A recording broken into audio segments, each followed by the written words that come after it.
नमस्कार. अकस्मात मराठी चॅनलवर आपले स्वागत आहे. आज पुन्हा एकदा मी तुमच्यासाठी अद्भुत, अलौकिक आणि रहस्यमय अशी एक कथा घेऊन आली आहे.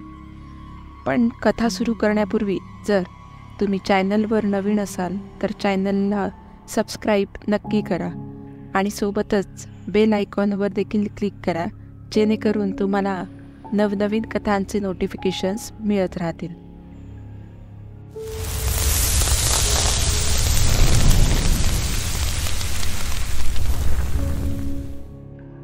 इंजिनिअरिंगच्या दुसऱ्या वर्षात शिकत असलेला मनीष हा एक अत्यंत धाडसी मुलगा होता. त्याला फिरायची आणि नवनवीन जागेला भेट द्यायची खूप आवड होती. कधीकधी तर तो एकटाच फिरायला निघून जात असे. असेच एके दिवशी कॉलेजला सुट्ट्या असल्यामुळे मनीषने मित्रांसोबत कुठेतरी फिरायला जायचा प्लॅन बनवला. पण नेमके जायचे कुठे यावर बरीच चर्चा केल्यानंतर मनीषने आणि त्याच्या मित्रांनी एक ठिकाण नक्की केले. ते म्हणजे सांगली जिल्ह्यातील माळशेज गाव. गाव तसं खूप छान होतं आणि निसर्गाने नटलेले, पण त्या गावची लोकसंख्या खूप कमी होती. शहराच्या धावपळीच्या जीवनातून थोडी उसंत मिळावी व निसर्गरम्य वातावरणाचा आनंद घेता यावा यासाठी मनीष आणि त्याच्या मित्रांनी हे ठिकाण निवडले होते.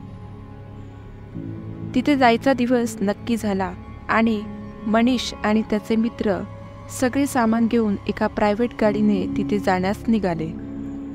सकाळी 10 वाजता निघालेले ते सर्व दुपारी 4 ते 5च्या दरम्यान त्या गावी पोहोचले.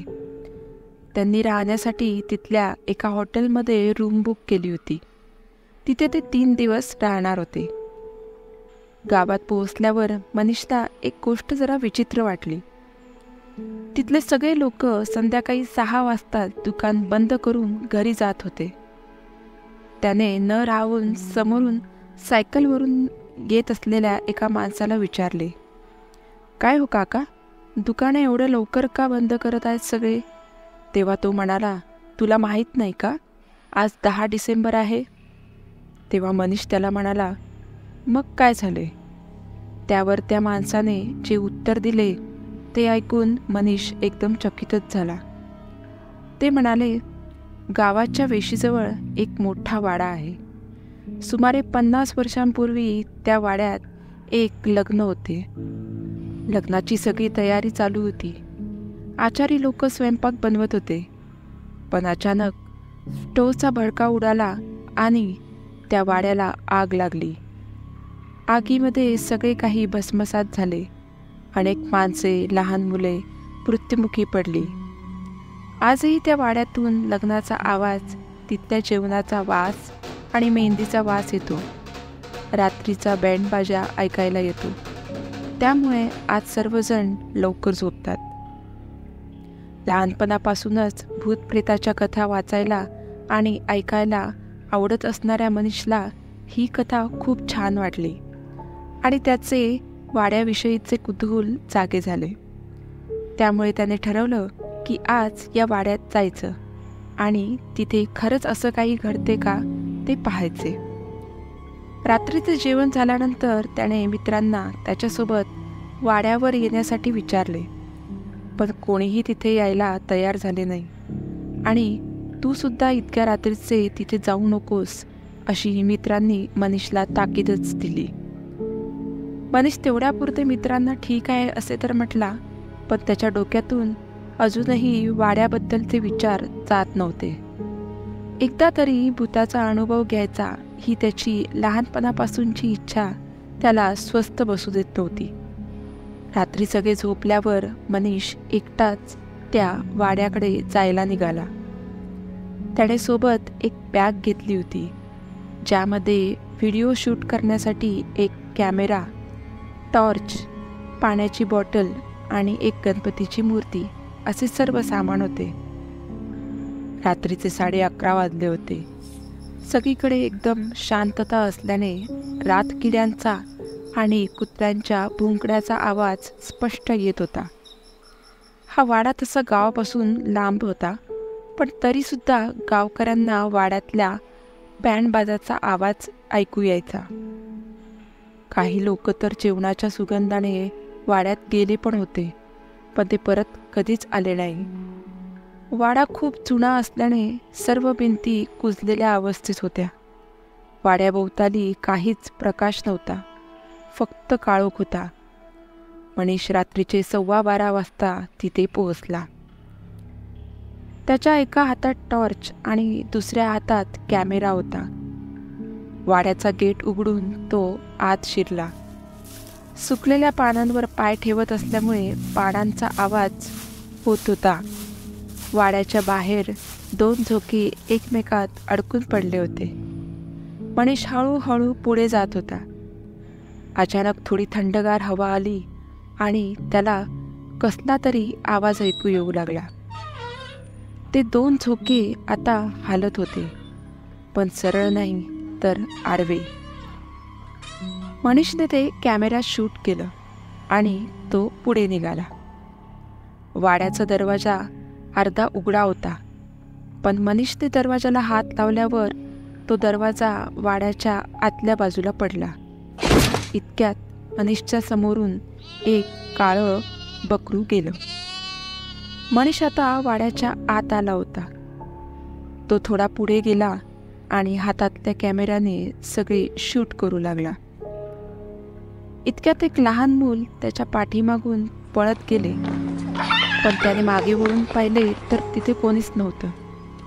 त्याला वाटले की कदाचित आपल्याला भास झाला असेल. त्या वाड्याच्या आतमध्ये एक भले मोठे झुंबर होते आणि वरच्या बाजूला काही रूम्स होत्या. मनीष आता पायऱ्या चढत वरती जाऊ लागला. तसे अचानक त्याच्यासमोर मगाशी गेलेले ते बकरू आले. मनीषने विचार केला, हे तर आत्ता बाहेर गेलं होतं, मग परत इथे कसं काय आलं? ते बकरू आता पायरी उतरून मनीषच्या दिशेने येत होते. ते मनीषच्या जवळ पोहोचणारच इतक्यात अचानक ते गायब झालं. हे सर्व कॅमेऱ्यामध्ये शूट झालं. मनीषला आता भीती वाटू लागली, पण तो धीराने हळूहळू वर चढत होता. कॅमेरा चालूच होता. अचानक एका मुलीच्या हसण्याच्या आवाजाने त्याचा कॅमेरा खाली पडता पडता वाचला. मनीष आता चांगलाच घाबरला, पण काही झालं तरी भूताला पाहिल्याशिवाय मी जाणार नाही असं त्याने ठरवलं होतं. वरती गेल्यावर मनीष तिथल्या एका रूमच्या आत गेला. त्या रूममध्ये लग्नाच्या सर्व वस्तू होत्या. तो कॅमेरामध्ये सर्व रेकॉर्ड करत होता. बॅग खाली ठेवून तो जळालेल्या वस्तू पाहत होता. अचानक त्याला गरम गरम जिलेबीचा वास येऊ लागला. हा वास कुठून येतोय ते पाहण्यासाठी तो खिडकीत गेला. त्याने खालच्या दिशेने बॅटरी मारली आणि बघतो तर काय, तिथे खाली आचारी अंधारात जिलेबी बनवत होते. हे असं मनीषने कधीच पाहिलं नव्हतं.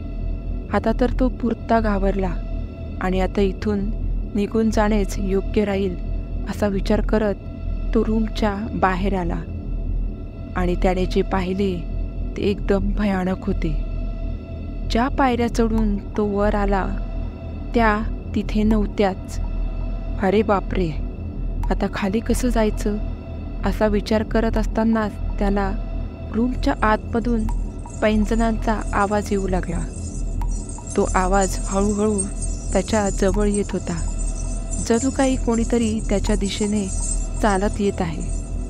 आणि अचानक मनीषला कोणीतरी खाली ढकलून दिले. तसे तो जोरात खाली जमिनीवर कोसळला. त्याचा पाय फ्रॅक्चर झाला. त्याला जागेवरून उठताही येईना. तसाच देवाचं नाव घेत तो बाहेर पडण्याचं बघत होता, पण तसे होत नव्हते. तो जितका पुढे सरकायचा तितकाच पुन्हा मागे खेचला जात होता. आता मनीषला जाणवत होते की त्याच्या आजूबाजूला अनेक लोक आहेत आणि ते त्याच्या जवळ येत आहेत. पण वाड्यात सगळा अंधार असल्यामुळे त्याला त्यांचे चेहरे दिसत नव्हते. या भूतातीत आता आपला जीव जाईल असंच त्याला वाटत होतं. अचानक कुठून तरी एक प्रकाश झोत आला आणि समोरचे दृश्य पाहून मनीष भीतीमुळे जागेवरच बेशुद्ध झाला. त्याने पाहिले होते की त्याच्या आजूबाजूला अर्धवट जळालेल्या चेहऱ्याची काही माणसे आणि लहान मुले उभारलेली होती आणि त्याच्याकडे टक लावून पाहत होते. आता सकाळचे 7 वाजले होते. मनीषला जेव्हा जाग आली तेव्हा तो वाड्याच्या बाहेर पडला होता. आपण कसे वाचलो हे त्याला माहीत नव्हते, पण मृत्यूच्या दारात जाऊन आपण बाहेर आलो एवढेच त्याला कळत होते. त्याचे सगळे सामान वाड्याच्या आतमध्येच राहिले होते.